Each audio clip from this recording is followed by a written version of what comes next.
When we're driving and we have a dog in our car, we tend to familiarize them with the engine being switched on, with whatever other situation we can encounter, like walling, driving, turning, accelerating, slowing down, stopping, moving backwards. There are other things you can familiarize your dog with.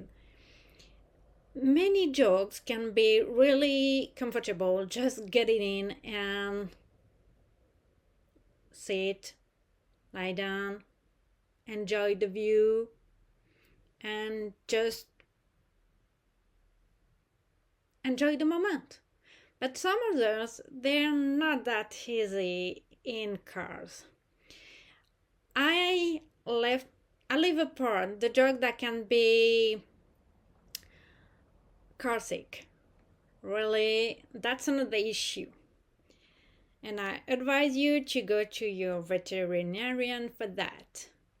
I'm talking about the dogs that are not used to cars to be taken somewhere in the car. So either you're gonna put some safety belt or you're gonna put him in a kennel. Whatever you do, it needs to be comfortable so that you are comfortable driving, so that he's not bothering you when you drive, to avoid any danger.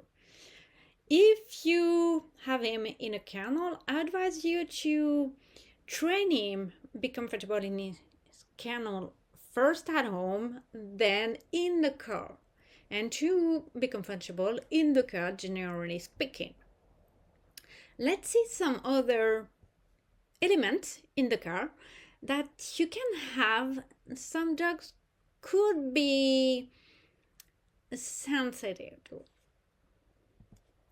The turning signals. I know, not every cars are them.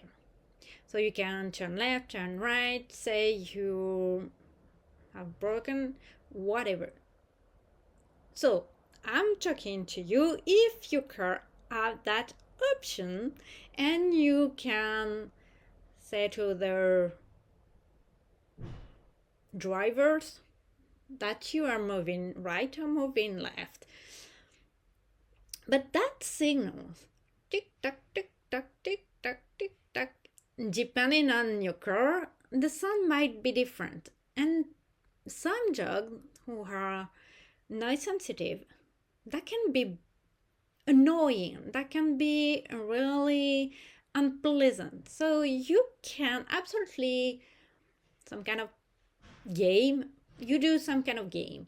You have the turning signal turned on, and then you play, you cuddle, you pet your dog, you give him some treats, you stop the turning signal, and you stop doing that.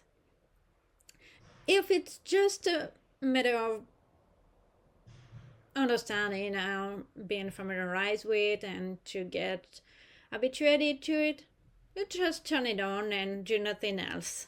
Just make sure to keep an eye on the dog so that you see if he's not comfortable.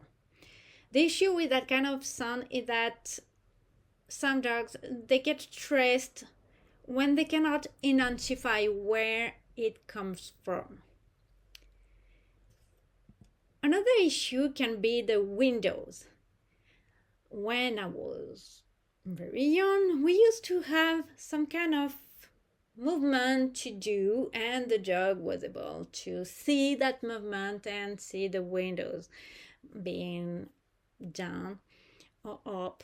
But nowadays, most cars, you just press a button and the windows go up, go down, all of a sudden, out of nowhere. So that can be surprising for some dogs. So make sure that he's comfortable with that. Another issue might be the wipers. Lately, I had a dog in my car, and he wanted to hide from them. he wasn't used to them. So that was kind of scary for him. That movement, that thing just all of a sudden appeared just in front of him, very close. It was awful to him. So I would absolutely advise you, no matter where your dog is in your car, just to be sure that he's comfortable with any element so that there's no one freaking out in your car. Besides, we tend to use them when it's raining or when it's stormy. Some dogs can be really sensitive to storms, to rain when it's noisy. So if you combine the two of them, the wipers and the rain or the storm, that would be terrific for some dogs. They might salivating more, they might pacing, whining, barking, try to escape from the car because the car is no safe place anymore. So I would absolutely recommend to desensitize your dog first to the storm at home and to desensitize your dog to wipers with no storm, no rain, and you combine the two of them after that.